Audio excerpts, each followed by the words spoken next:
¿Estamos grabando? Sí, ya comenzó a grabar. Muchas gracias. Ok, entonces, déjame buscar algo aquí.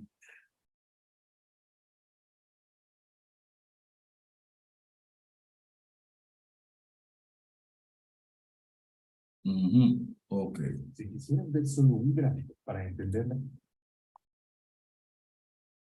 Ok.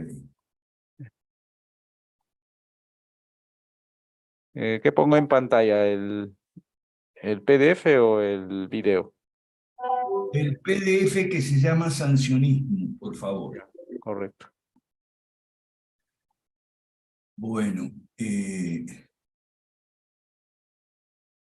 muy buenas tardes, buenas noches a todos los amigos de siempre, aquí como todos los lunes a esta hora. Sancionismo es el tema para hoy, lunes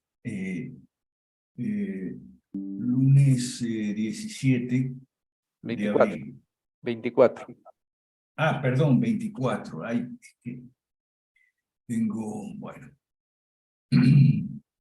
Lunes 24 de abril de 2023. Sancionismo es el tema para hoy.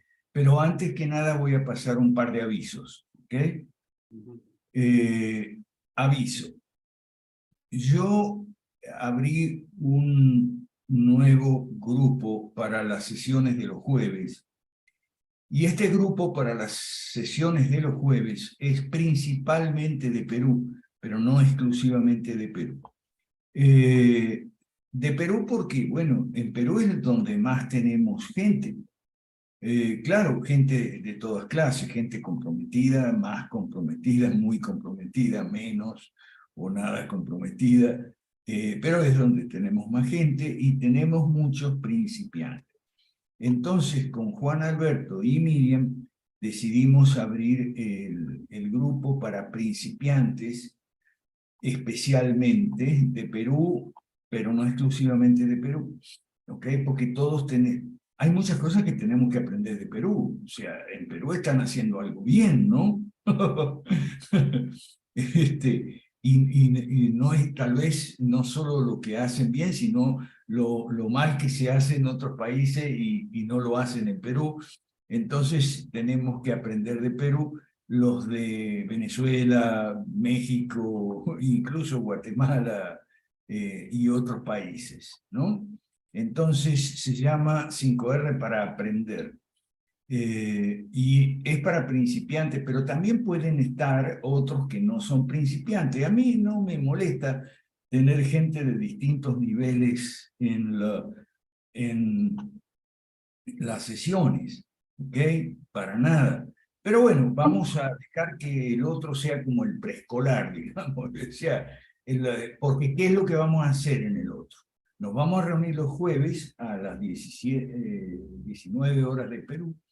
Nos vamos a repasar el capitalismo para todos. 60 preguntas y respuestas con lo básico. Es el catecismo corto. El catecismo largo es el balotario, ¿no?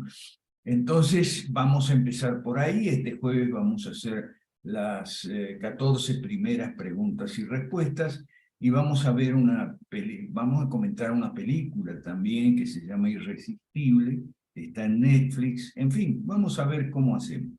La que motorizó esto fundamentalmente fue Alina Navarrete, después de unas cuantas peleas conmigo, las que ganó ella, por supuesto, okay, para bien de toda la comunidad, creo. Y sí, por eso yo no peleo con mujeres nunca, porque ganan siempre. Okay. Entonces, nos vamos a reunir ahí los jueves, pero es abierto también el que quiera.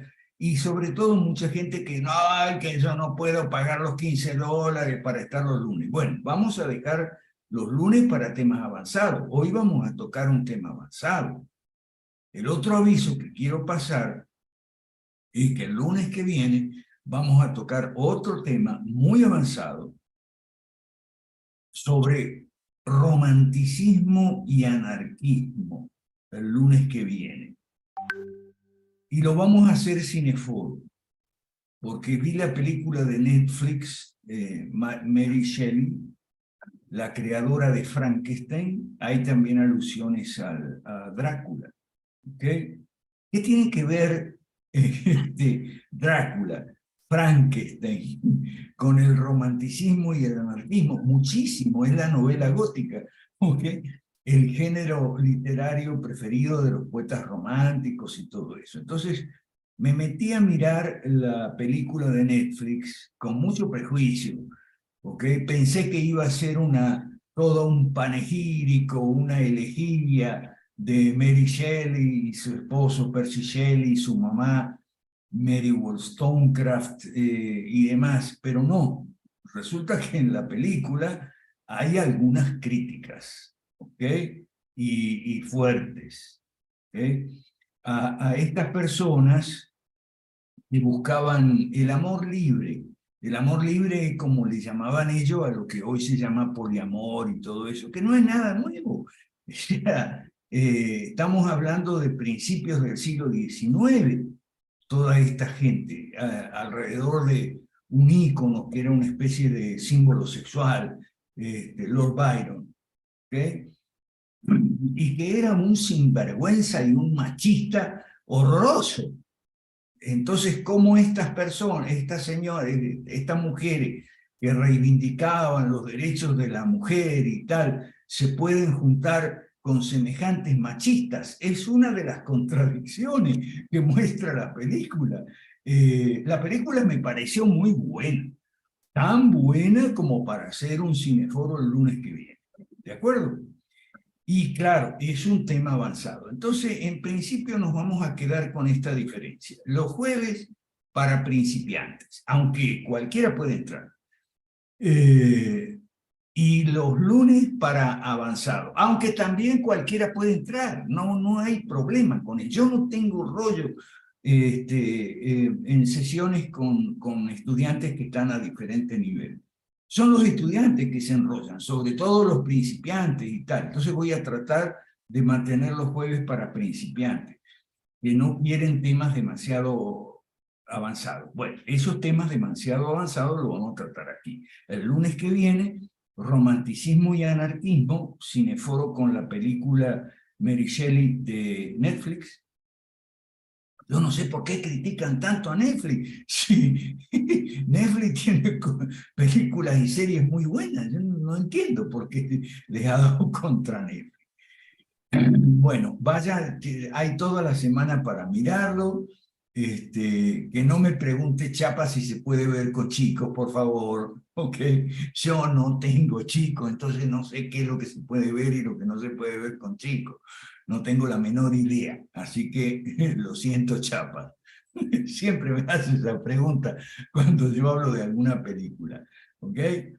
Bueno, entonces, vamos con el sancionismo que está amenazando la hegemonía del dólar. O sea, lo que amenaza la hegemonía del dólar, si bien Juan Ramón Rayo aclara que es la hegemonía del dólar como moneda de pago y comercio y demás, no como moneda de reserva, porque para que el yuan sea una moneda de reserva, China tendría que levantar controles de capital, tendría que tener otra balanza comercial y demás, y bueno, está bien. Pero lo que amenaza la hegemonía del dólar como moneda de pago en el comercio internacional son las sanciones, ¿okay? Porque es obvio que si Estados Unidos y algunos de sus aliados de la OTAN, digo algunos porque Macron ya estuvo desmarcándose, algunos de sus aliados de la OTAN insisten en imponer sanciones a las cuentas en dólares de Rusia, China, Irán, etcétera, y de los ciudadanos de esos países y demás. Bueno, si no podemos usar los dólares, entonces tendremos que usar otras monedas. ¿Ok? Entonces, el problema lo desatan las sanciones y también la pérdida del valor adquisitivo del dólar, que se puede ver muy bien en un video y acabo de poner, ¿ok? En el chat un video muy bueno que, ajá, ok, un video muy bueno. El fin del dólar será devastador. Está en un canal de YouTube que se llama Un Poco Mejor, que es para inversionistas, pero este video es muy bueno porque expone todo lo que ha estado pasando con el dólar y cómo el dólar ha venido perdiendo valor desde 1971, no desde la guerra de Ucrania, sino desde 1971, cuando Nixon despegó al dólar de el oro, ¿ok? Y pone unos ejemplos del precio de las sopas Campbell, muy bueno, muy bueno.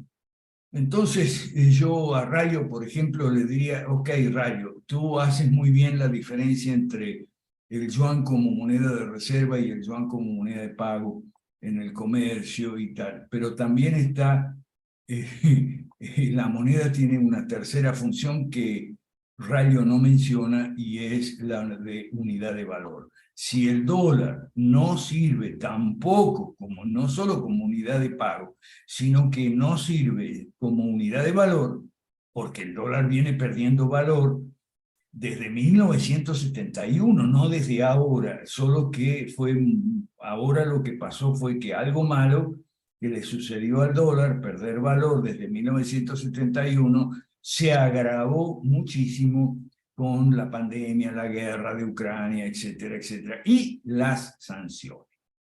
Entonces, lo primero que vamos a ver de las sanciones,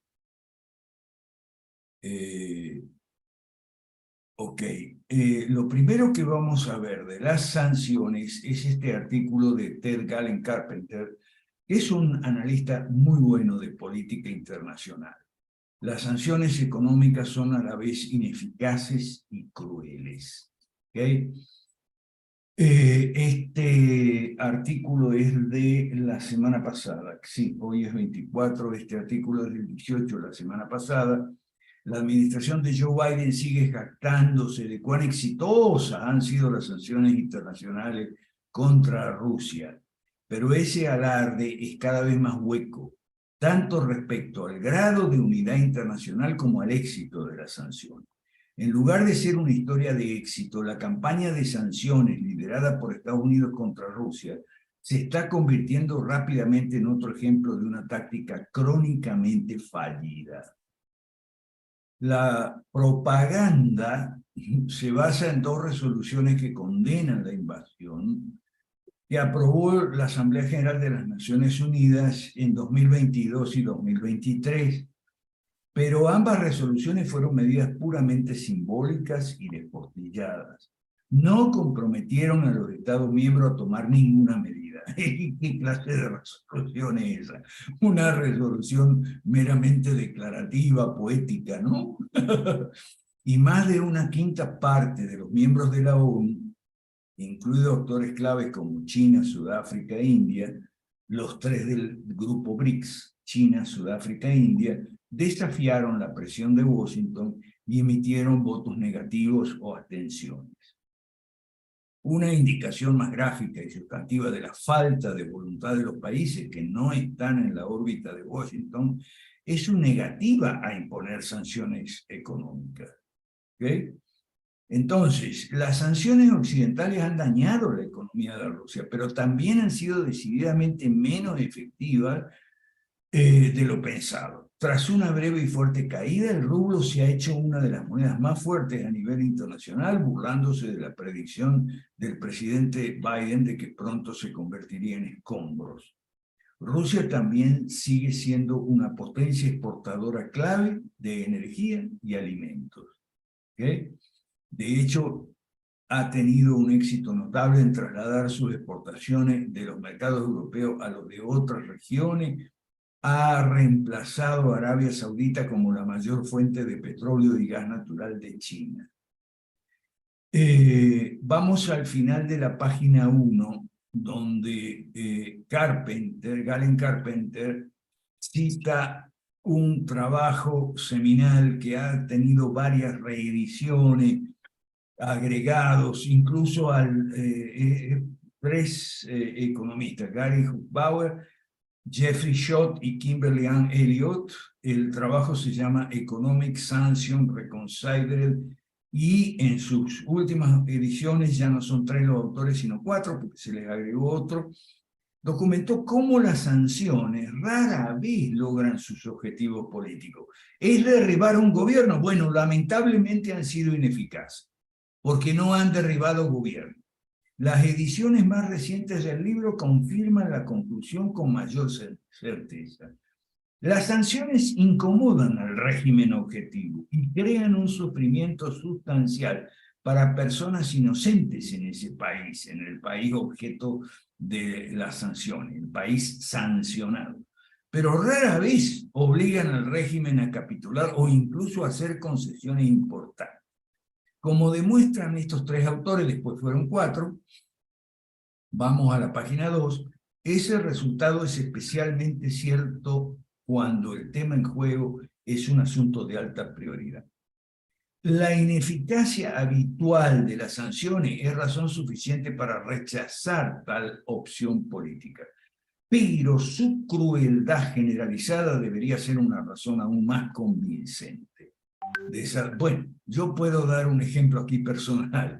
Yo tengo uno de mis amigos más viejos y apreciados de Venezuela, ha sido afectado por las sanciones, ¿ok? Y lamentablemente él iba a ser una persona importante en la oposición al régimen, pero las sanciones le han desarticulado sus cuentas y demás, como venezolano en Estados Unidos y en Europa, y entonces, bueno, no puede hacer nada, ¿ok?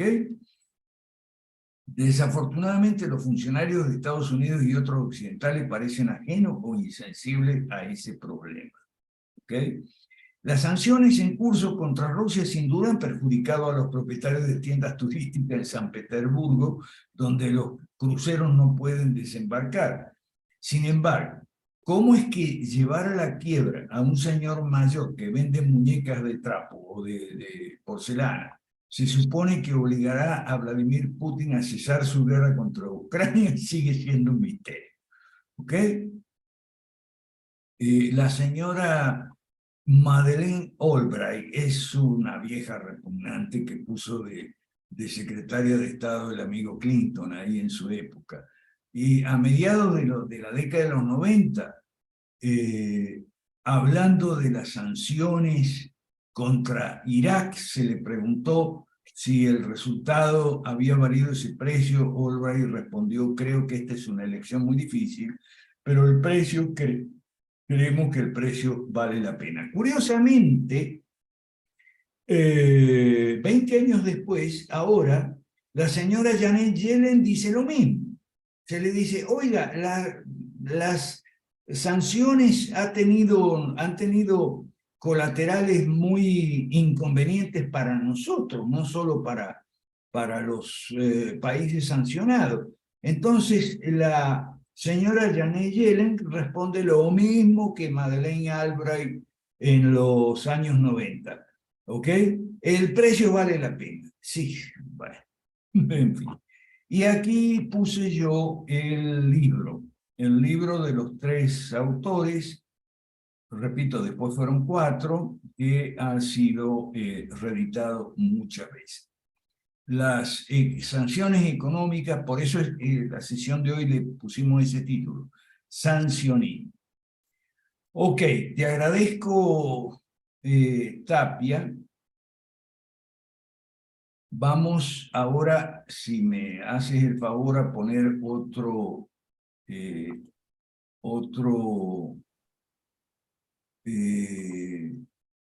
donde dice, ya va.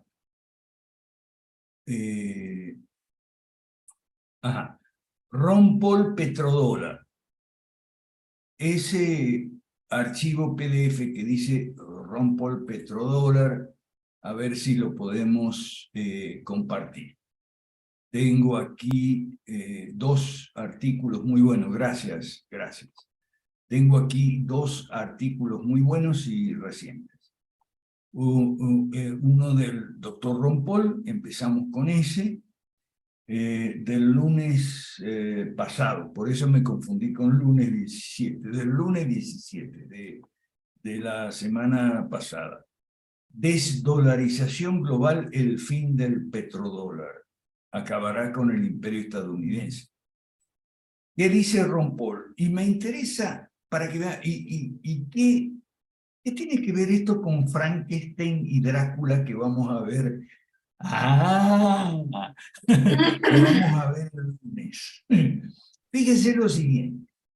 ¿Por qué el señor Milei está proponiendo que los argentinos usemos la moneda de los Estados Unidos en vez del peso argentino, cuando todo el mundo quiere, o por lo menos países tan importantes como Rusia, China, Irán, India y nuestro vecino de los argentinos, Brasil, quieren aparentemente dejar de usar? ¿Por qué Milei quiere que...? Porque Milei vive en una nube de pedos romántica. Esa es la relación con lo que vamos a ver el lunes. El anarquismo, el anarcocapitalismo y todo, incluyendo su variante del anarcocapitalismo, es una burbuja romántica. Y lo que vamos a ver el lunes que viene es el romanticismo. Con Alina Navarrete y con Marlady Guevara tuvimos una conversa sobre este tema, ya adelantando lo que vamos a hablar el lunes que viene. El tema de llamarle idealistas a los anarcocapitalistas. ¿Por qué le llamamos idealista y no otro adjetivo que me voy a reservar? ¿Okay? Bueno, porque no terminamos de entender qué fue el romanticismo, siglo XIX, y lo vamos a terminar de entender el lunes que viene. El romanticismo, ¿okay? El romanticismo es una pulsión política, literaria y cultural de izquierda, subrayado de izquierda, ¿okay? Que sí, filosóficamente se puede caracterizar como idealista el romanticismo, ¿ok? Pero el romanticismo le hace vivir a uno fuera de la realidad. Por eso le hace a Milei proponer en Argentina atarse al dólar cuando muchos de los grandes actores del comercio y de la política internacional quieren salirse del dólar, porque no viven en la realidad, porque son románticos. A ver si nos entendemos. Lo romántico se opone a lo clásico y nosotros, como Ron Paul, somos liberales clásicos. Alguien me preguntó hace poco, creo que en Puebla, Artemio, ¿ok? Si nosotros somos liberales clásicos, ¿cómo son los... ya va, Sandra, ya va, déjame un momentito. Si nosotros somos liberales clásicos, ¿hay liberales que no son clásicos? Sí, los románticos, los liberales románticos. Pero los románticos viven en una nube de pedo, como digo yo, viven fuera de la realidad. No se han enterado que el mundo, o por lo menos muchos actores en el mundo, quieren salir del dólar y entonces esa es la razón por la cual quieren imponer el dólar en Argentina. Algunos no imponer, algunos quieren la libre circulación monetaria, nosotros también. ¿Okay? Libre circulación monetaria significa que vas a usar la moneda que tú quieres. Pero ojo, de momento los argentinos, como están todos loquitos, van a preferir el dólar. Pero, ¿qué va a pasar cuando entre una información y una ataque de realidad y se vea que el dólar pierde valor? ¿Okay? Vea este video de un poco mejor, porque este video es muy, muy bueno. Este video que se llama que se llama El fin del dólar será devastador, sobre la base de un economista muy bueno que se llama Mike Maloney. Yo lo he recomendado. Es muy bueno, es un economista liberal, pero serio, no es anarco-romántico. ¿Ok? Bueno. Entonces, dice Ron Paul hace una semana, los historiadores futuros pueden decir que el evento más significativo de 2023 no tuvo que ver con Trump, no tuvo que ver con los candidatos ni con la guerra de Ucrania. La movida de Arabia Saudita hacia la aceptación de monedas distintas del dólar estadounidense para los pagos del petróleo. Después de que Nixon rompiera el último vínculo entre el dólar y el oro, su administración negoció un acuerdo con el gobierno saudí. Estados Unidos apoyaría el régimen saudí, incluso proporcionando armas. A cambio, los saudíes realizarían todas las transacciones petroleras en dólares. Y además, pero claro, eso fue en la década de los años 70. Los saudíes también acordaron usar dólares excedentes que acumulados para comprar bonos del tesoro. El petrodólar resultante es una de las principales razones por las que el dólar ha mantenido su estatus de moneda de reserva mundial en todo el globo. Y en esos años, yo llegaba a Venezuela, ¿okay? Y en Venezuela también estaba inundada de petrodólares, y bueno, todos lo disfrutamos. ¿Okay? Yo debo decir que todos disfrutamos, incluso yo que tenía un puesto ahí de profesor en la Universidad Central, ¿ok? Y ganaba 4.000 bolívares, que en ese 4.000 y algo, que en esa época era casi $1.000. $1.000 de los años 70, obviamente, ¿ok? No de ahora. Entonces, bueno, todos lo disfrutamos, ¿ok? Todos gozamos la fiesta. O bueno, casi todos. Bueno, yo por lo menos, todos, me refiero en Venezuela, los extranjeros que estábamos en Venezuela y demás. También este año, China y Brasil, este año 2023, China y Brasil llegaron a un acuerdo para llevar a cabo el comercio futuro entre los países utilizando las propias monedas de los países en lugar de dólares.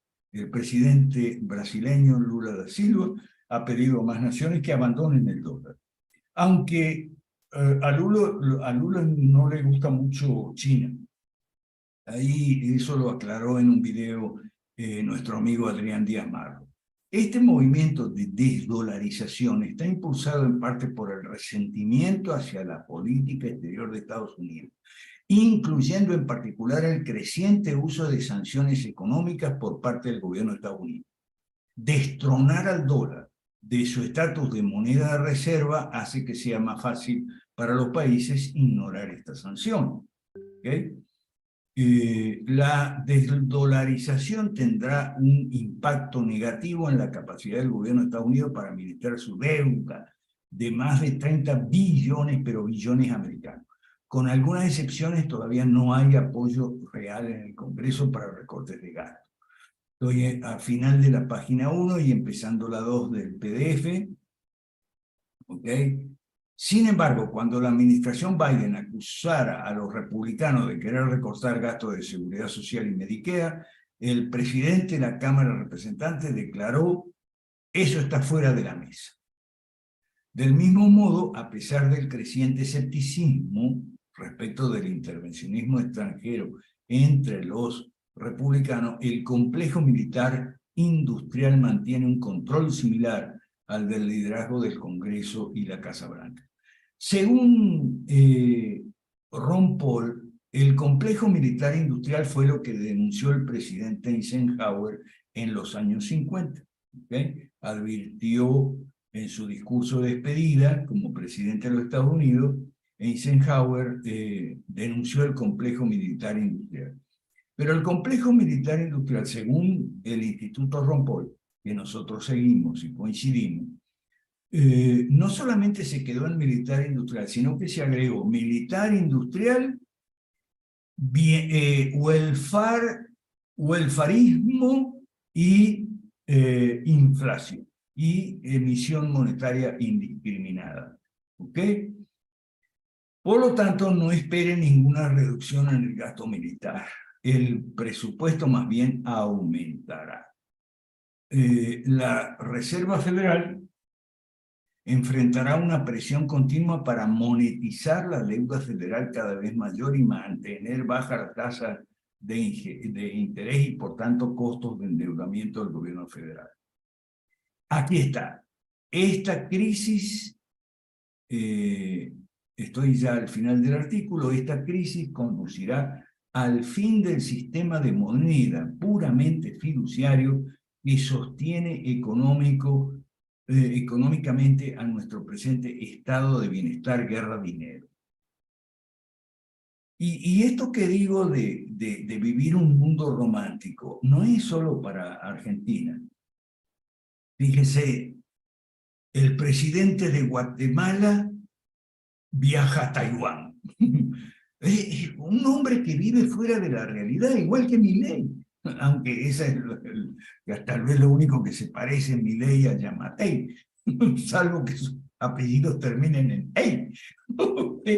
Pero viven fuera de la realidad, tanto el presidente de Guatemala como el que dicen que va a ser presidente de Argentina. Viven fuera de la realidad. Uno propone la dolarización y el otro viaja a Taiwán. Qué lindo que vamos en América Latina. Vamos bien en América Latina. Vamos contra la corriente, pero no como nosotros que vamos contra la corriente. ¿Okay? Esto podría significar, dice Ron Paul, que la crisis conduce a una restauración del gobierno limitado y avance la libertad, y termina con esta frase: la clave para aprovechar al máximo la oportunidad que presenta la crisis es seguir difundiendo nuestras ideas. Afortunadamente no necesitamos una mayoría, solo una minoría incansable, apasionada y comprometida con la causa para recuperar nuestra libertad. No necesitamos ser mayoría. Entre paréntesis, felicito a Chiapas y a Fred y al equipo de Fusionistas Guatemala, porque salió a la calle y publicó las fotos en redes sociales. ¿Ve? Salí a la calle a hablar con la gente, explicarle el proyecto 5 Reformas a la gente normal, corriente, de a pie, que anda por las avenidas y las plazas y las calles, como están haciendo Chiapas y el equipo fusionista, que está muy bien eso, y publicó la foto, están en sus redes sociales. Está este otro artículo de Philip Giraldi, del miércoles pasado: fin del excepcionalismo estadounidense. Ver a una gran nación suicidarse no es bonito. Sí, porque es suicidio. El presidente Biden no parece entender que su papel como líder electo es tomar medidas para las personas que votaron por él, y para los que no, también. Así es como se supone que debe funcionar una democracia constitucional. Por eso nosotros defendemos la democracia. En cambio, Biden y la pandilla de neocons, criminales él les llama criminales de guerra introvertidos, no, o sea, que no dan muchas declaraciones, muchos de ellos, ¿ok? De los que se ha rodeado Biden, han hecho todo lo posible por infligir un daño fatal a la economía con iniciativa precipitada, tanto en el extranjero como en el país. Bueno, y entonces habla de una juerga de gastos para comprar el apoyo de extraños electores que conforman la base del Partido Demócrata, ¿ok? El Partido Demócrata se parece cada vez más al peronismo, ¿ok? Sí, por esto de comprar el apoyo de extraños electores que conforman la base del partido. Oye, mientras también luchan una guerra no declarada en Europa, una guerra by proxy, o sea, una guerra por poder en Ucrania, que ha significado que se han agregado casi 2 billones, mira el costo de la guerra en Ucrania, para sostener al señor Zelensky, que es un comediante. Por cierto, Netflix, no la vi todavía, pero Netflix puso la comedia que hizo presidente a Zelensky, que se llama un ciudadano privado o algo así, Bueno, yo no la he visto todavía, así que no digo nada porque quiero verla.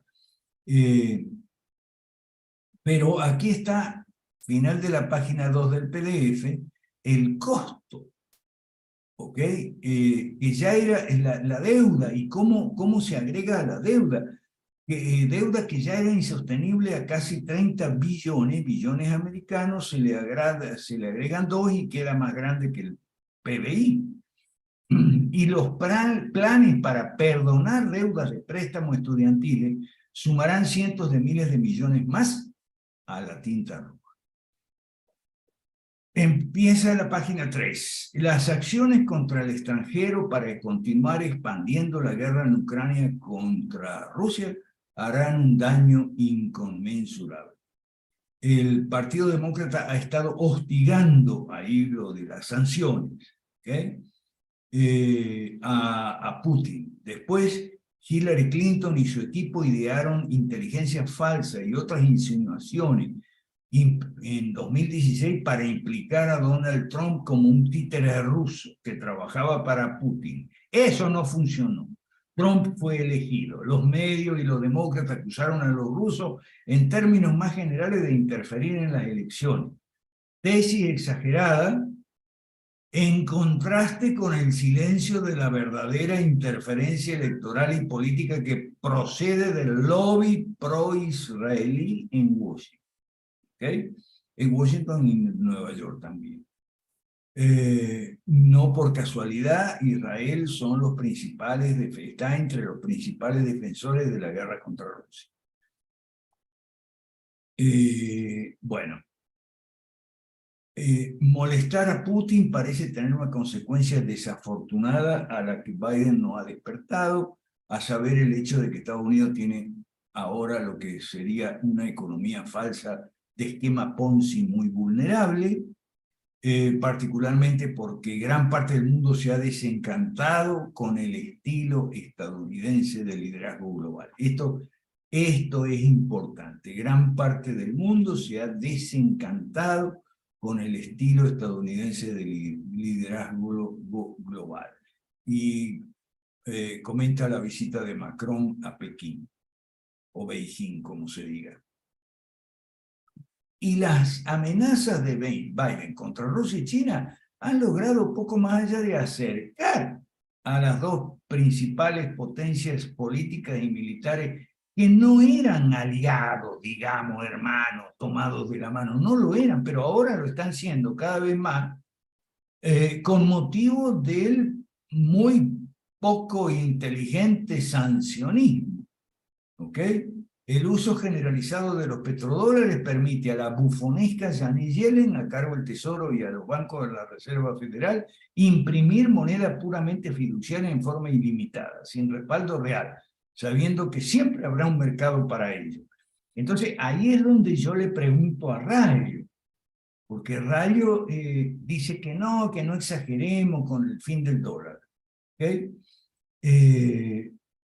Ahí es donde yo le respondería a Rayo, sí, bueno, pero ¿qué cree Rayo? ¿Que los gobiernos, las personas, las compañías van a seguir usando como moneda de reserva un dinero que pierde valor a gran velocidad? Entonces, no sé, Rayo a veces me desenfoca o me sorprende. Uno de los primeros movimientos cuando Rusia intervino en Ucrania fue bloquear y finalmente confiscar las reservas extranjeras por valor de 300.000 millones de Rusia en Banco del Occidente. Y bueno, entonces, ¿cómo no quiere que vayan a salir del dólar? Si les congelan las cuentas y no puedes usar tu dinero, ¿okay? Que falta respeto a la propiedad, ¿no? Entonces, usarás otro dinero. Usarás yuanes, rublos, renminbis, o usarás hasta la moneda india, creo que sigue siendo la rupia. En consecuencia, el dólar está siendo rechazado por muchas naciones como la moneda de reserva. ¿Okay? Algunas naciones de todo el mundo han acordado utilizar el yuan chino y la rupia india para todas y cada una de las transacciones internacionales de divisa. Arabia Saudita continúa usando el petrodólar, pero no lo exigen. Entonces, comenta ahí a Mohammed bin Salman, del cual hemos hablado algún lunes cuando empezamos a reunirnos los lunes. Y bueno, pasemos a la página 4 y final. La buena noticia, porque estos son buenas noticias, es que Estados Unidos ya no podrá permitirse sus interminables guerras e intervenciones internacionales. ¿Ok? Bueno, con esto damos por terminado aquí a Philip Giraldi, y si Tapia todavía está para compartir, ok. Bueno, hay uno que se llama Ucrania y Estados Unidos, un archivo ahí, si lo puedes compartir. Este lo vamos a ver muy rápido porque es muy largo. Ya le hemos dado una ojeada. Vamos a darle una ojeada ahora a los autores, nada más. Es muy largo porque son libros, no lo vamos a estudiar por completo y a repasar por completo. Lo tiene usted en el chat si lo quiere usar. Entonces, se llama Ucrania y Estados Unidos el PDF. Aquí está: persistente engaño en el establishment militar de Estados Unidos y la NATO. Larry Johnson, en el Instituto Ron Paul, escribe el 11 de febrero sobre 3 artículos para leer. Revelan el engaño que sigue afectando a los líderes militares, los expertos en defensa y los medios de comunicación establecidos en Estados Unidos. Entonces cita primeramente al general Christopher Cavoli, comandante supremo de la OTAN en Europa, que habló con franqueza sobre las numerosas bajas y el consumo masivo de municiones de la OTAN. Claro, consumo de municiones significa reponer municiones, y esto es plata para el complejo militar industrial, ¿ok? O sea, aquí hay un punto teórico, filosófico, de filosofía política. Si nosotros decimos que la seguridad, la justicia y las infraestructuras físicas son las funciones legítimas del Estado, 3 y solo 3, entonces la producción militar puede estar en manos de empresas privadas. Esa es una pregunta que dejo peloteando ahí, para de aquí a poquito ya abrimos los micrófonos. ¿Ok? Después de Cavoli viene otro artículo en la página 2 del PDF, no sé si está, sí, ahí está. En la página 2 del PDF, de un artículo ridículo de Andrew Mista: Ucrania puede lograr una victoria estratégica. Mire, ¿cuánto nos dicen que Ucrania puede lograr cuánto hace que nos están diciendo eso? Bueno, desde que empezó la guerra ya van a ser, bueno, y eso no se da. Ahora, lo que sí se da es gasto militar del comediante. Voy a ver la película del comediante Zelensky en Netflix, ¿no? Y el tercero es un pensamiento delirante. Los alemanes también, página 3 al final, también se han subido al tren loco. ¿Cómo terminar la violencia en Ucrania? ¿Okay? Bueno, después de comentar estos 3 artículos en la página 5 del PDF, yo pongo los 4 libros. Estamos...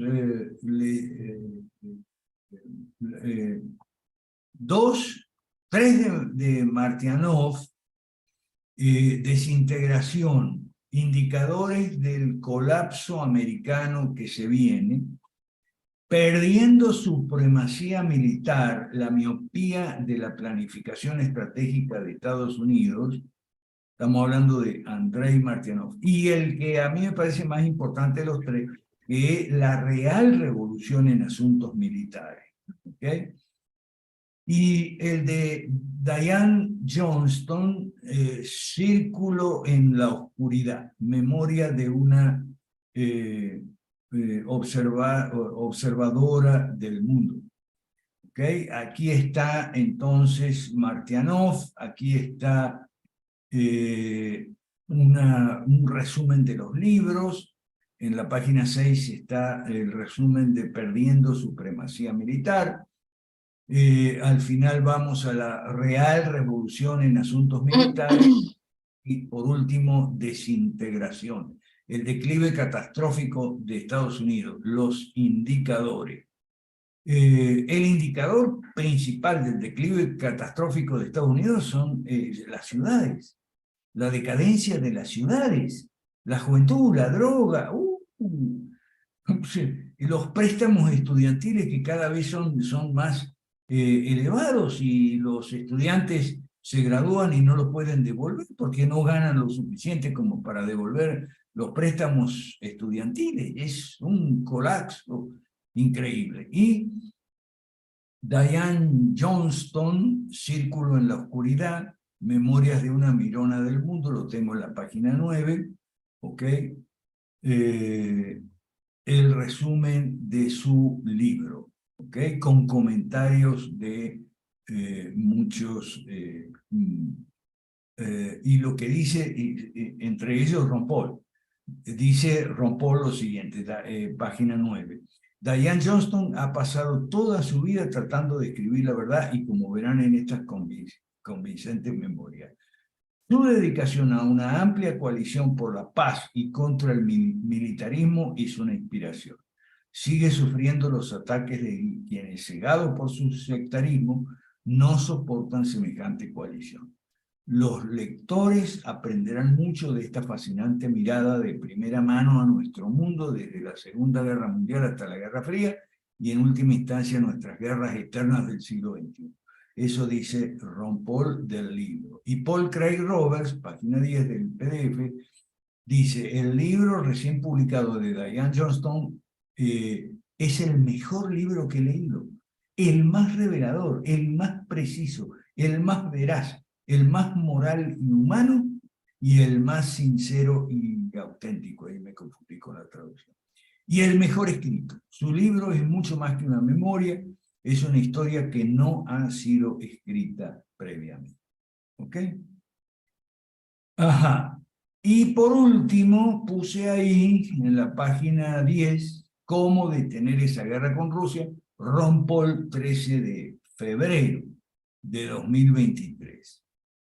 Y es muy bueno porque detalla las guerras anteriores, la guerra contra Irak, la guerra contra Libia, todas las guerras de los Estados Unidos que no han hecho sino impulsar el antiamericanismo en el mundo, ¿ok? Y las sanciones que no han hecho sino impulsar el uso de otras monedas. O sea, esto, no sé, para mí es claro, para mí es de sentido común incluso. Y lo termino, página 11 al final, con el discurso de un hombre que votó en contra del Pacto Atlántico, el señor republicano, el senador Robert Taft, para que usted vea que no es tan difícil predecir el mundo político, ¿ok? Mucha gente dice, Argentina es imprevisible, bueno, aquí puede pasar cualquier cosa, no podemos saber lo que puede pasar. No, no, lo que pasa es que hay malos pronosticadores. El señor Robert Taft fue un buen pronosticador que se adelantó a todo lo que ocurrió por culpa del Pacto Atlántico y él no lo votó, ¿ok? Entonces, porque dijo que no iba a ser efectivo, ¿ok? Y que solo iba a enredar a los Estados Unidos en aquello que no querían los padres fundadores, que es una serie de guerras en las cuales no tiene nada que perder. Bueno, abrimos los micrófonos ahora. Vamos primero al chat como siempre. ¿Ok? Gracias, Chapa. Gracias, perdón, Tapa. Alberto, una consulta, por favor. ¿Quién es iPhone? Hay una persona que ha entrado con el nombre de iPhone y que no me contesta. ¿Quién es iPhone? Sí. Alguien en ¿Aló? su perfil ha puesto iPhone. A ver, Y por no me favor, chequea, contesta. pon tu Por nombre, favor, renombra. Parece que ya salió. No, Ahí está acá. está, lo que pasa es que lo retiro y vuelve a entrar, pero no me, porque le pongo en la sala de espera y le digo que actualice su nombre y no actualiza. A ver, iPhone, a ver quién Ahí es. está iPhone, está acá, está acá. Sí, pero ¿quién es? Porque no me quiere, no me Yo quiere- traigo iPhone, Creo pero que soy no yo. sé si Acá ahorita sea. acá Pon ahorita me tu están nombre sacando. entonces. Ahora. ¿Por qué me están sacando como 10 veces? ¿Quién es? ¿Quién es? ¿Quién es, por favor, Ya, para ¿por poner tu qué no nombre? contestas, Yo te iPhone? ayudo. Habla, ¿por qué no dices quién eres? ¿Quién eres, iPhone? Eres tú, si te estoy sacando eres tú, dime tu nombre y yo te actualizo y te dejo en la sala, te dejo aquí adentro.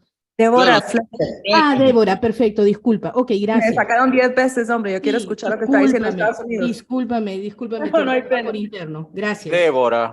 Ya, te vamos a. Recuerda, por favor, tiene que poner su nombre, Débora. Débora, te explico que pedimos el nombre de la gente porque hemos tenido problemas, ¿ok? Hemos tenido gente que se nos ha metido y ha puesto videos pornográficos y todo para estorbarnos. Eso nos ha pasado y por eso estamos haciendo esto, Débora, ¿ok? Bueno, El nombre gracias. en el teléfono. Sí, Sí, en el sí, teléfono, Débora. arréglalo Exacto. ahí. Sí. Yo te ayudo esta vez. Gracias. Continuamos, por favor, Alberto. Gracias. Ok, vamos con el... Ajá. Chiapas dice que Netflix está muy progre en géneros de familia y comedia. Las películas de género histórico o basadas en la realidad me consta que las hay muy buenas. Por ejemplo, The Crown. Ok, Jorge, pero el asunto es que yo esperaba que esta película de Netflix, Mary Shelley, fuera progre, pero yo no la encontré progre. Y no la encontré progre, aunque lo vamos a ver el lunes que viene, ¿ok? El lunes que viene va a estar esto muy concurrido, espero. Yo no la encontré progre por lo siguiente. El amor libre era una promesa de felicidad. Era el amor sin ataduras. Y cuando se dice sin ataduras, ahí se comprende y se ve en la película. Sin matrimonio, sin género, ¿ok? Ahí en la película Lord Byron se da un besote con Percy Shelley, ¿ok? Incluso sin edad. No digo pedofilia, pero la Mary Shelley tenía 16 cuando se emparejó con Percy, tenía 21. Una chiquilina, para mí una chiquilina de 16 es una chiquilina de 16, si no es pedofilia está cerca. Entonces, era una promesa de felicidad. Ahora, la película no es progre, a mi ver, pero espero que la vean ustedes. No es progre porque retrata las vidas tremendamente infelices de todas esas personas. Unas vidas agobiadas, torturadas. Claro, a lo mejor dice agobiadas y torturadas, por la sociedad que los reprime y tal. No, pero la película no dice eso, por eso a mi juicio no es progre. Vidas tremendamente infelices que terminan, después de muchísimas dificultades y demás, terminan en el suicidio. Ahí hay varios que se suicidan. Y estamos hablando de historias reales, ¿eh? Si vos estudias la biografía de Mary Shelley, la de sus dos papás, la de su marido y la de Byron, y la hermana que andaba empatada con Byron, y Byron la maltrataba como un bestia, ¿ok? Era fueron vidas muy infelices. Y además, los que no se suicidaron terminaron, se metían tanta droga. En aquella época que la droga era una cosa de las clases altas y media altas que se embarcaban en el romanticismo. Lea ahí bien de lo que vamos a hablar, de romanticismo, que incluye el anarquismo. Goodwin, el papá de Mary fue el pionero principal del anarquismo entre los románticos y eso duró todo el siglo XIX. ¿Ok? Entonces, una de las razones para ver la película y para meterse en el tema romántico es que cuando Marx empieza a escribir, todo eso está en el aire. ¿Ok? Eso empieza a fines del siglo XVIII. y Marx nació en 1818, justamente bien entrado el siglo XIX. Hay muchas razones por las cuales tenemos que ver y discutir esta película, ¿ok? Para mí no es progre. Pero además le paso otro dato. No estoy haciendo spoiler porque es la vida real, así que sí, consultan la historia y tal, no es ficción. Otro dato. Frankenstein y Drácula. Drácula no aparece, Drácula es de Bram Stoker al final del siglo XIX, pero el que aparece es Polidori, que es amigo de ellos, de todo este círculo romántico, y del amor libre y todo eso. Polidori, más de 50 años antes que Bram Stoker saque Drácula, escribe la historia del vampiro. Y Mary Shelley escribe la historia de Frankenstein. Ahora, ¿qué tiene que ver Frankenstein y Drácula en una película que yo digo que no es progre? No es progre por lo siguiente. Frankenstein es el monstruo que ellos crearon. Y se lo dice en la cara Mary Shelley a Percy, en un diálogo imperdible entre ambos, donde viene Percy y le dice, sí, yo leí tu novela Frankenstein, pero la verdad es que debería ser un mensaje a la humanidad más positivo. O sea, debería ser esperanzador. Has creado un monstruo. En la novela, Víctor se llama el médico, Víctor Frankenstein, que crea el monstruo. En la novela tu personaje, Víctor, crea un monstruo. ¿Por qué no crea un ángel? ¿Por qué no crea una cosa buena y no una cosa fea, hedionda, horrible, vengativa, además? O sea, vea la novela original de Frankenstein. Y ella le dice, porque hemos creado un monstruo y el monstruo nos está devorando. Entonces, eso para mí es antiprogre. Y en cuanto al vampiro, Polidori dice en la película, ustedes lo van a ver, Polidori, el creador del vampiro, el vampiro lo firma Byron, pero lo escribe Polidori. Polidori dice en la película que el vampiro es Byron, porque le chupa la sangre, le chupa las almas a la gente. Y sí, usted ve a Byron en toda la película, le chupa las almas a la gente. ¿Ok? Es horrible. Entonces, Frankenstein es el monstruo que ellos crearon y el vampiro es Byron. Así que no. Para mí la película no es progre, todo lo contrario. ¿Ok? Pero bueno, esa es mi opinión. Sigamos con Estados Unidos y las guerras, la inflación, la desdolarización global y todo lo demás. Sandra me dice con respecto a Cuba, se cumplen 60 años y no ha dejado más que un país destruido. Claro, un país destruido, a ver, vamos a ver. Las sanciones no destruyeron a Cuba, estemos claros. A Cuba la destruye el comunismo.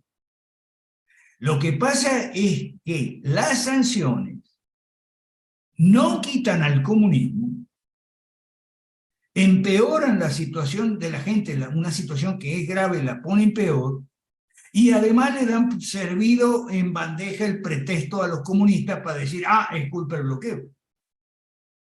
Son tres consideraciones importantísimas que hay, o cuatro que hay que hacer. La ruina, la pobreza, la miseria no es culpa del bloqueo. Además, el bloqueo es muy inefectivo. O sea, lo poco que puede comerciar Cuba, dado lo escaso de su producción, lo hace a través de terceros países como Canadá, México, qué sé yo, más o menos, que no acatan las sanciones. Las sanciones son inefectivas, excepto para darle un pretexto a los comunistas para decir, culpa del bloqueo. No ha acabado con el comunismo las sanciones, ¿okay? Han agravado para la gente una situación que ya es mala. Los líderes no tienen problema porque los líderes tienen cuentas no en Estados Unidos, sino en Suiza, en otros paraísos fiscales como las Bahamas y tal. Entonces, es totalmente inefectivo y cruel el sancionismo, y esa sería conclusión de esta sesión. ¿Ok? Eso con respecto. Ajá, en Bolivia están locos con el dólar. Ah, está, en Bolivia están locos con el dólar. En Bolivia están locos con el dólar porque no hay dólares. ¿Ok? Yo me acuerdo cuando viví en Bolivia, ¿ok? No había ningún problema con los dólares. ¿Ok? Bolivia era una economía, cuando yo estaba, de hecho, inmunitaria. Y la prueba es que ahora, cuando los dólares faltan, se vuelven locos. En Bolivia se vuelven locos porque nos faltan dólares. Y en Argentina dice que faltan dólares para dolarizar y qué sé yo. Yo creo que en Argentina hay mucho dólar abajo del colchón. Es mi opinión. ¿Ok?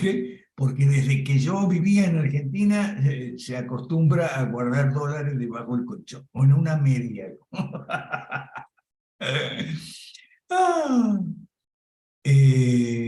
Manuel Figueroa me pone un video que confirma que Milei no tiene programa. El entrevistador lo pone en problemas y bueno, usted lo anticipó. Sí, yo... Majul. Sí, Majul. Sí, pero no solo es Majul, es también Kachanowski, es también Martín Tetaz, es decir, economistas con los cuales uno puede coincidir, sí o no, que le tumban a Milei su cosa de la dolarización. Pero yo insisto, el anarquismo es, además, el anarquismo es romántico, pero violento. Ojo, ojo, lo romántico puede ser violento, ¿ok? Y si no, vamos a ver el lunes, la vida de estas personas.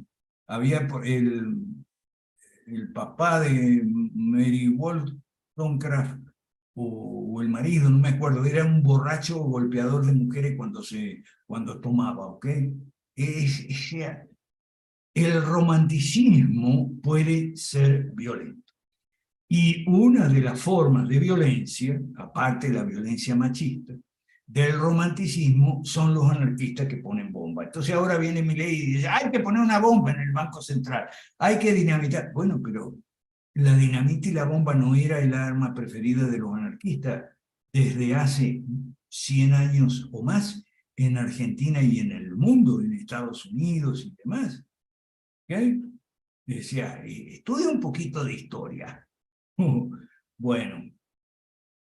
Ok, Chapas, tú levantaste la mano, dale. No, profe. Yo yo- no la levanté, solo le hice así. Ajá. Ok, perfecto. Milei no tiene programa. Sí, ya sabemos que Milei... Bueno, por eso es que el problema es el romanticismo. Lo que vamos a ver el lunes es un poco de cuáles son las grandes diferencias entre lo clásico y lo romántico. ¿Okay? Nosotros somos liberales clásicos, subrayado clásicos. ¿Ok? Subrayado clásicos. Y los libertarios son principalmente liberales románticos. Eso para no hablar de liberales mamarrachos, como el mamarracho de... Sí, ya vamos, Juan Alberto. Déjame una sola cosita nada. Murray Rothbard es como Mary Shelley creó un monstruo. ¿Cómo hizo en la novela el monstruo Frankenstein? ¿De dónde surge? El monstruo Frankenstein era porque, lo van a ver en la película, estaba de moda la galvanización, o sea, de pinchar con electricidad una rana muerta, entonces la rana se movía. Y había todo eso, y había ensoñaciones con la inmortalidad y vencer a la muerte. Esto del charlatán de Cordeiro no es nada nuevo. O sea, la mayor parte de las tonterías que uno escucha hoy en día no son nuevas, no son ideas nuevas. De manera que no vale eso que dice Milei y otros libertarios, estamos en contra de las ideas viejas. No, las ideas de ustedes son recontraviejas, porque son las ideas de los ateos, ¿okay?, que no aceptan una doctrina cardinal del cristianismo, que es la doctrina del pecado. Fíjese en la película, para el lunes, no estoy haciendo spoiler, cuando Percy y Mary, bueno, porque la primera media hora es media aburrida, porque la primera media hora se dedican a recitar poemas románticos y a presentar el romanticismo en los poemas que ellos escribían, Byron, Shelley y Mary. ¿Okay? Entonces la primera media hora resulta un poco aburrida, pero después se pone interesante. A partir del momento en que ellos tienen un diálogo escondidos en una iglesia, donde se meten en una iglesia a despotricar contra Dios, contra Jesucristo, contra el trono y el altar, ¿okay? Contra todas las instituciones, contra el trono, el altar, la cárcel y la escuela. Porque ahí hay una pequeña contradicción entre ellos, porque están a favor de la escuela pública, pero dicen que la escuela es una herramienta de adoctrinamiento del sistema. En fin, ustedes van a ver ahí, en la película salen muchas contradicciones del romanticismo. Principalmente, la principal contradicción es que nadie puede vivir a la altura de ese ideal. ¿Cómo es? ¿Qué clase de ideal? Es un ideal que el idealista puede declamar en una poesía, pero no puede vivir en la práctica. Entonces, eso se ve clarito en el diálogo donde Percy le dice a Mary, se pelean, la primera vez que pelean la pareja, la primera vez que pelean es porque él quiere andar con otras mujeres. ¿Ok? Y ella no le gusta. Entonces, ¿qué le dice él? Tú eres un hipócrita, que tú, igual que tu padre, no viven a la altura de sus ideales. Tu padre se casó con tu madre. ¿Por qué sucumbieron al matrimonio esa pareja de radicales que eran tus padres? Mire la palabra que usa, sucumbieron al matrimonio. Entonces ella le dice, bueno, para legitimarme a mí. ¿Ok? Entonces él le dice, tú y tu padre son un par de hipócritas. Todo, ¿por qué son hipócritas? Ah, porque yo no puedo andar con otras mujeres, que es lo que a mí es lo que yo quiero. Oiga, está buenísima la película, no me diga. Dale, Juan Alberto, te escuchamos. Sí, tocayo, solo quería hacer una pregunta. ¿Cuál debería ser nuestra posición como expresión política frente al conflicto Rusia-Ucrania? Porque yo más o menos lo he estado pensando de que debería desaparecer la OTAN, Estados Unidos no debería meterse y lo único que están haciendo es propiciar más violencia. O sea, vamos a armar Ucrania, vamos a darle plata a Ucrania, vamos a seguir metiendo más violencia y eso puede extenderse a una posible tercera guerra mundial. Y nadie dice, vamos a sentarlos a los dos a conversar un acuerdo de paz, ¿no? Pero de todas maneras, frente a lo que está ocurriendo, ¿cuál sería nuestra posición o cómo tú enfocarías cuál sería la oposición nuestra frente a lo que pasa entre Ucrania y Rusia, ¿no? Ron Paul. Mira, Débora, la película se llama Mary Shelley. Te lo escribo aquí para que lo busques en Netflix. Bueno, está en el... No. Mary Shelley. Gracias. Es el nombre de la autora, ¿verdad? La autora del libro. Claro. La autora de Frankenstein. Ajá, gracias. Bueno, entonces, ya vamos, Carlos Soto, ya vamos. Nuestra posición en respecto de Ucrania, Ron Paul. Fíjate una cosa. Ron Paul contra la OTAN. ¿Okay? Porque, está bien, Rusia invadió, pero la OTAN provocó. Esa es la posición de Ron Paul. ¿Ok? Y del Instituto Ron Paul. Ok, Rusia invadió, pero la OTAN provocó. Ahora bien, ¿qué hacer con la OTAN? La OTAN debió disolverse el 14 de noviembre de 1989, cuando se derrumbó el muro de Berlín, y entonces pasaron los ciudadanos a Alemania Orientales, y en todos los demás países hubo revoluciones de colores, o de las llaves, como la revolución del terciopelo, que no fue de colores, sino que ponían las llaves agitaban las llaves en las marchas, diciéndole a los comunistas que se vayan, que agarren, se lleven la llave. Bueno, entonces, la OTAN debió disolverse, porque si la OTAN se creó en 1948 y se terminó de formalizar en 49 contra el bloque comunista, es decir, contra el Pacto de Varsovia, cuando se acabó el bloque comunista con Pacto de Varsovia y todo, y con Comecon, que era la Unión Económica, cuando se desplomó, cuando implosionó el comunismo, debió disolverse la OTAN, que ya de partida había arrancado con el visionarísimo discurso del senador Robert Taft, Mr. Republican, que había dicho, no, yo no voy a firmar, no voy a acordar lo de la OTAN porque me parece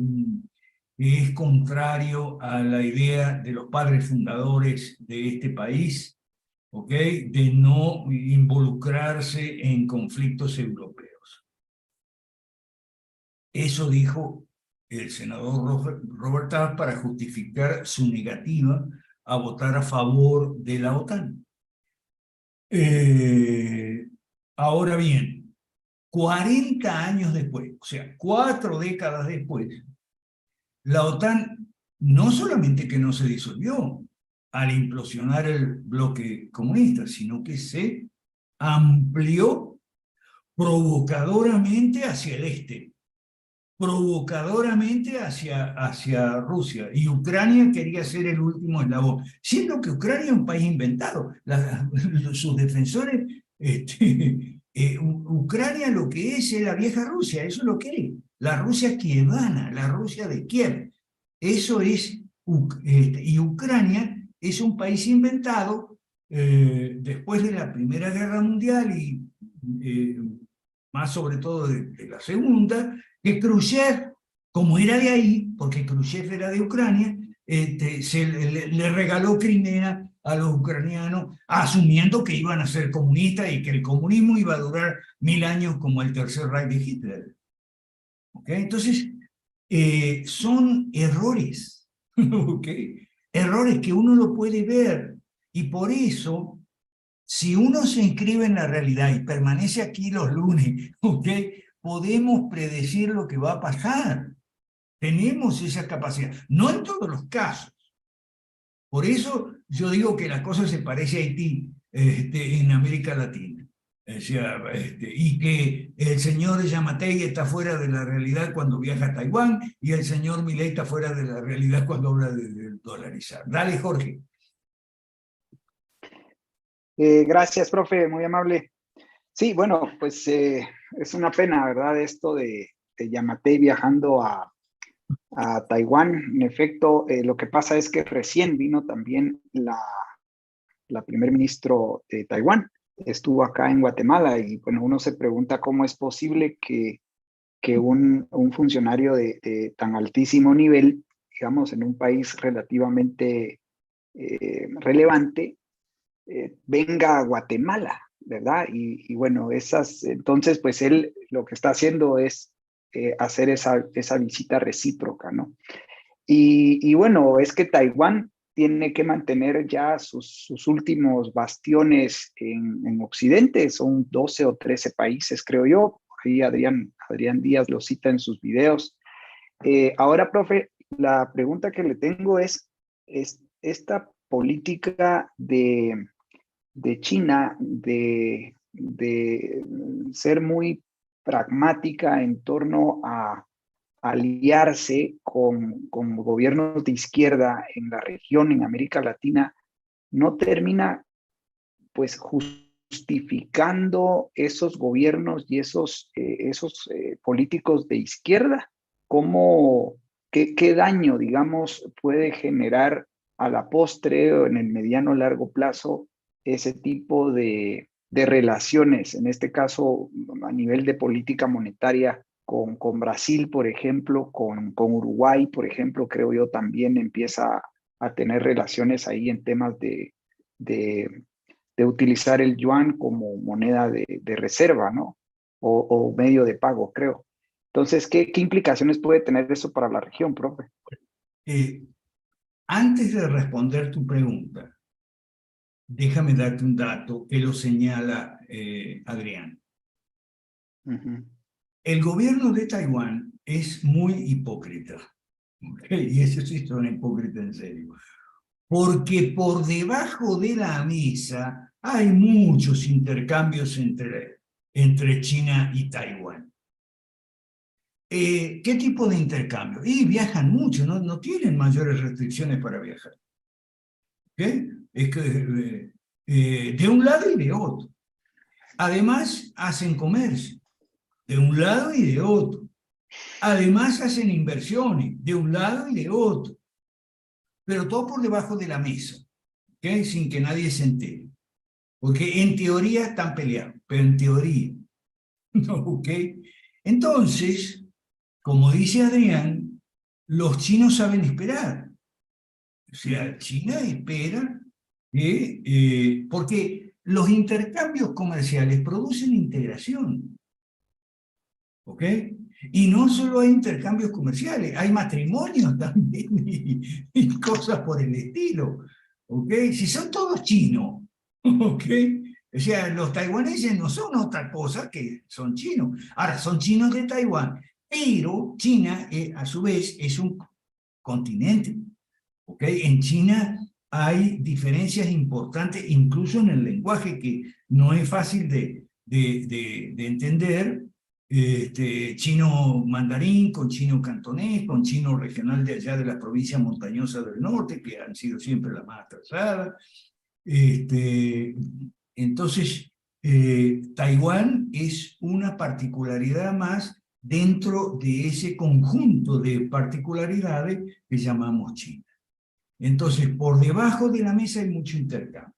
Entonces, los chinos se limitan a esperar. Y el gobierno de Taiwán es muy hipócrita, porque si el gobierno de Taiwán estuviera realmente dispuesto a enfrentarse, que no lo está, gracias a Dios, porque si no tendríamos otra guerra, tendríamos otra Ucrania en Taiwán, gracias a Dios, ¿ok? Gracias a Dios que los chinos son como son, gente muy tranquila, no se deja llevar por las pasiones y demás. Entonces, gracias a Dios tenemos ahí un statu quo, y los dos están conformes en mantener el statu quo. ¿Okay? Ni Taiwán. ¿Cuál es el statu quo? El statu quo es el siguiente. China no invade Taiwán, pero Taiwán no se declara, no termina de declararse independiente de China. Taiwán sigue considerando que China son ellos, o sea, la isla. ¿Okay? Ese es el statu quo. Ahora, con respecto a la gente de izquierda, mira, ahora sí voy a responder a tu pregunta. ¿Tú sabes lo que es una comedia de enredos? ¿De Sí, qué, perdón? una comedia de enredos. Lo estoy buscando aquí a ver qué encuentro. Ajá. Comedia de enredo. ¿Ok? Aquí está. La comedia de enredo nació en el... es Wikipedia, lo voy a poner, ¿ok? En el chat de aquí. La comedia de enredo, porque eso es lo que hay con la izquierda, una comedia de enredo. ¿Ok? Primero, miremos lo que dice Wikipedia sobre la comedia de enredo y después yo te explico el enredo, cómo es esta comedia de enredo con la izquierda y China. Es toda una comedia de enredo. ¿Okay? Un argumento complicado, ingenioso y un final inesperado. Generó tipos nuevos a lo largo de la historia como comedia de equívocos o vodevil. ¿Okay? Nació en el siglo de oro español, ¿ok? Junto con otros 4 tipos básicos, ahí están, ¿cuáles son? La comedia de enredo se considera un subgénero, ¿ok? Una mezcla de comedia e intriga. Comedia es cosa graciosa, ¿no? Ajá, Chistosa, sí. ¿ok? en un marco cotidiano con toque costumbrista. El argumento rico en equívocos, disfrace y suplantación de personalidad aborda todo tipo de conflictos, dramáticos o graciosos, ¿ok? Risibles. Pero la clave está aquí: equívoco, disfrace y suplantación de la personalidad. ¿Y esto qué tiene que ver con China y la izquierda? Bueno, con China y la izquierda pasa eso exactamente. Es una comedia de enredo. Suplantación de personalidad. O sea, el Partido Comunista Chino se sigue llamando comunista. Y salió un video de Adrián que dice: ¿por qué el Partido Comunista Chino se llama comunista si ya no es más comunista? ¡Ay! Tiene la suplantación de personalidad. ¿Ve la comedia de enredo? ¿Ok? Entonces, las izquierdas se prenden de la comedia de enredo y te dicen: China es un país comunista, por eso es exitoso. Es una comedia de enredo. China no es un país comunista. El Partido Comunista Chino no es más comunista. Es un partido único. ¿Okay? Un partido único, autoritario, hasta ahora no totalmente totalitario, pero más o menos. ¿Ok? Sí. Pero comunista no es, porque el Partido Comunista Chino es el que ha impulsado la marcha de China, que no fue una larga marcha como la de Mao, sino que fue una corta marcha. Desde el 89 hasta el 19, ¿cuántas décadas hay? Hay Tres. Claro, hay 3 décadas. Una marcha de 30 años, sobre todo para China, no es una larga marcha, es una corta marcha. Su corta marcha hacia un capitalismo de alto consumo, incluso consumo digital, donde 800 millones de personas, gracias al capitalismo, salieron de la pobreza y la miseria, ¿ok? Y hoy son la clase media más numerosa y más robusta de todo el sudeste asiático. Y cuando digo todo el sudeste asiático, veo también los países que están siguiendo la corta marcha de China hacia el capitalismo. Esa es la realidad. Ahora, por encima de esa realidad hay una comedia de enredo. En la comedia de enredo, lo principal es el fingimiento. Y cuando te dice que la comedia de enredo tiene un final inesperado, es porque al final las caretas se caen. ¿Ok? Al final de la comedia de enredo, casi siempre, en todas las comedias de enredo, clásicas y modernas, europeas y americanas, en todas las comedias de enredo, al final casi siempre se caen las caretas. Pero durante todo el inicio, el nudo, el desenlace, la trama, la subtrama de la comedia de enredo, todo es en base a equívocos generados por actores que simulan ser otros. Es como un teatro dentro del teatro. O sea, dentro del teatro hay otro teatro. O sea, los actores que simulan ser otra cosa distinta a lo que son. Entonces, en esa comedia de enredo pasan cosas como estas. El Partido Comunista Chino finge ser comunista. ¿Okay? El gobierno también. Fingen ser comunistas. Las izquierdas se agarran y se prenden de ese fingimiento. ¿Ok? Y las derechas, como Yamatei, se comen el cuento. O Milei. Milei es otro loco. Dice que no va a negociar con China porque son unos asesinos, etc. Un loco. Si China es el primer socio comercial de todo el mundo, como dice Adrián Díaz, va a dejar Argentina abrirse al mundo implica abrirse a China. Entonces vos tenés 3 enredos principales: el enredo de China, el enredo de las izquierdas y el enredo de las derechas. ¿Okay? ¿Por qué Yamatei va a Taiwán? Y porque finge, bueno, a lo mejor Yamatei lo ignora, yo nunca he visto un presidente tan bruto como ese animal, es un bruto, pero total, ¿ok? A lo mejor él se traga el cuento, se traga el enredo, y cree que China es un país comunista. Pero muchos de las derechas también se acoplan al enredo y fingen que es un país comunista. Entonces hay que ser enemigo, porque esa es la mentalidad de la Guerra Fría, de que habla Adrián y otros comentaristas serios, ¿okay? Porque es una comedia de enredo. Ahora, el enredo principal empieza en Pekín, ese es el primer enredo. El de la izquierda es el segundo y el de la derecha es el tercero. ¿Okay? Pekín no puede decir, ya no somos más comunistas, no puede declararlo, tiene que seguir fingiendo, porque si lo declara, pierde credibilidad. Al perder credibilidad, pierde apoyo, y al perder apoyo, se introduce algo que todos los chinos odian, que es la inestabilidad. Estabilidad. Cuando tú estudias, bueno, ya estamos terminando, cuando tú estudias autores chinos, politólogos chinos en universidades chinas o americanas, te dicen que los chinos odian la inestabilidad y los cambios bruscos. Y tienen razón, ¿ok? Tienen razón, ¿ok? Nosotros queremos reglas de juego que sean justas, que sean liberales y que sean permanentes, que no cambien de un día para otro.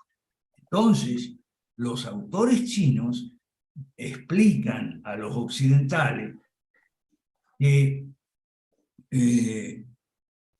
adoran la estabilidad, ¿okay? Y no quieren perder estabilidad. Y que ven una extrema inestabilidad en las democracias occidentales.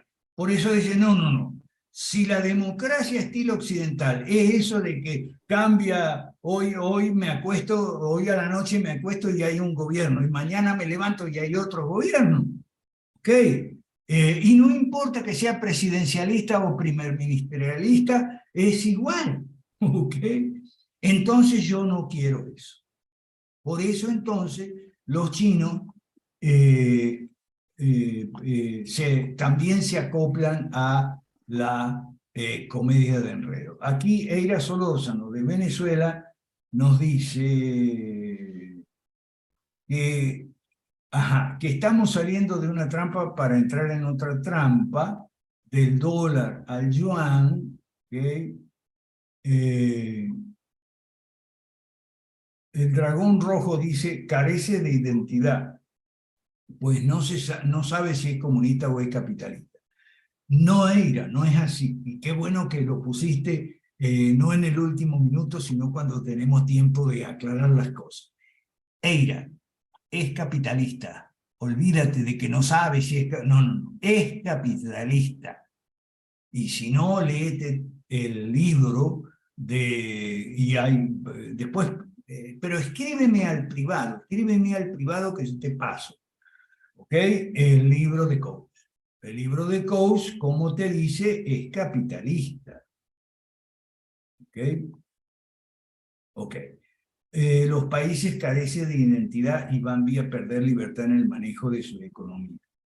Claro, pero ahí depende ella, depende. Puede suceder lo que tú dices, que así como estos países se pegaban a los Estados Unidos, y eso se llama seguidismo, ella, se llama seguidismo.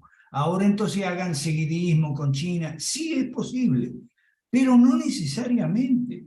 Nosotros lo hemos dicho, que si nosotros logramos crecer, ¿okay? Desarrollarnos, y es la manera, es como lo está haciendo Chapa y su equipo, salir a la calle, ¿okay? Repartir volantes, si logramos meternos primero en el Congreso y después en el Ejecutivo y cambiar las leyes, esa sería nuestra identidad propia, Eira, como jaguares latinoamericanos, así como los leones africanos y los tigres asiáticos, y no haríamos seguidismo. Por el contrario, lo que tú pones ahí sobre perder identidad y demás, puede ser cierto, lamentablemente, si nosotros no logramos crecer. No sé, Eira Solórzano, si tú estás en contacto con Mijaíl Rondón. Mijaíl Rondón está tratando de desarrollar el liberal de Venezuela. A ver si te consigo en... aquí. A ver... No te tengo, Eira Solórzano. No te tengo en mi chat. Bueno, te buscaré o búscame tú y yo te voy a estar enviando materiales nuestros y te voy a poner en contacto con Mijaíl a ver cómo se ponen de acuerdo. ¿Está bien? Carlos Soto dice, hay un video de César Vidal, explica, sí, César no se come el cuento. Ah, gracias Miriam, ok. Aquí Eira, es que Eira de la Cruz, ok, perfecto. Ya te tengo, Eira, y te voy a pasar material sobre China, ok.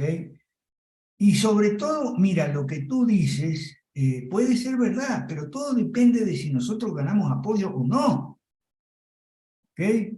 Y puede ser algo incluso peor que perder identidad, que es transformarse en Haití. ¿Okay? Te voy a pasar material sobre Haití. Ok, material de China para Miriam también. Bueno, entonces, vean la película Mary Shelley para el lunes. Vean si es. Ok, espero, Chapas, que esto de la comedia de enredo te haya servido para... Sí, clarísimo, profe, gracias. Si quiere, Es que en la próxima... a veces la realidad imita al arte. ¿Okay? Por eso, tanto en este grupo de los lunes, el avanzado, como en el grupo de los jueves, el preescolar, vamos a ver algunas películas y a comentar algunas películas, ¿ok? De Netflix Okay. o que Si están en gusta YouTube. la... ¿Ah? Claro, no, esa es una buena metodología. Sí, Si gusta, la próxima semana comentamos cómo nos está yendo con estas salidas a la calle. okay, perfecto. Estamos saliendo ya todos los fines de semana, así que con gusto lo compartimos ahí con el equipo. Hay una película muy buena en YouTube, y esta sí, Chapas, no es para niños, ¿ok? No porque haya contenido sexual, sino porque es muy fuerte, que se llama El Charlatán. Esa película hay que verla, ¿ok?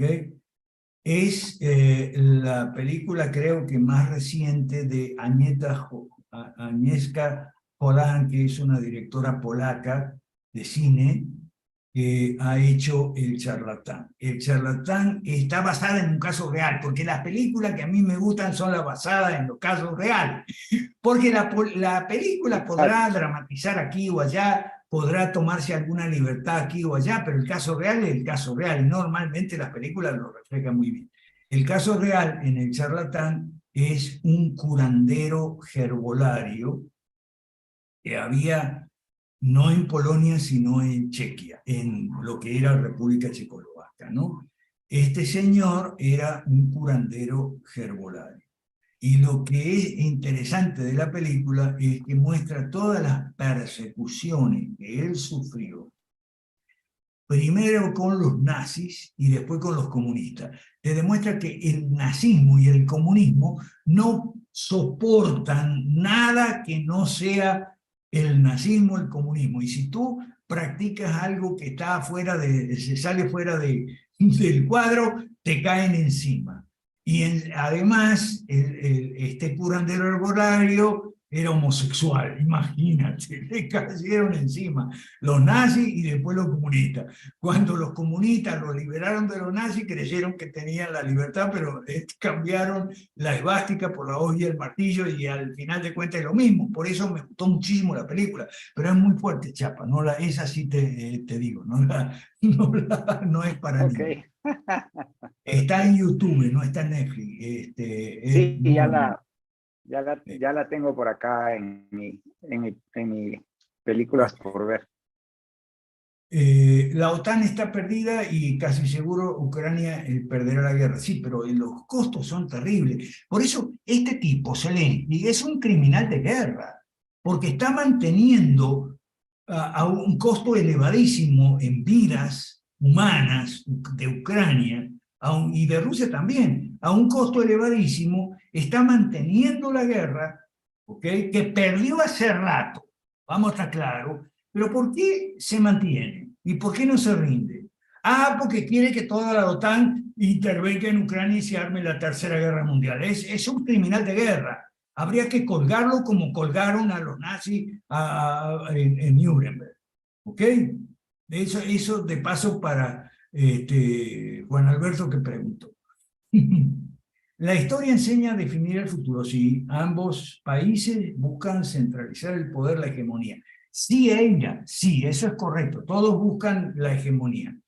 Pero cuando todos buscan la hegemonía y hay un equilibrio de fuerza, es una buena situación internacionalmente hablando, en ausencia de un imperio mundial. Por cierto, le quiero dar las gracias al amigo chileno, Aguilera, que me está preparando para el 20 de mes que viene una gran conferencia en Chile, pero por internet, sobre gobierno mundial del Imperio Romano a las Naciones Unidas.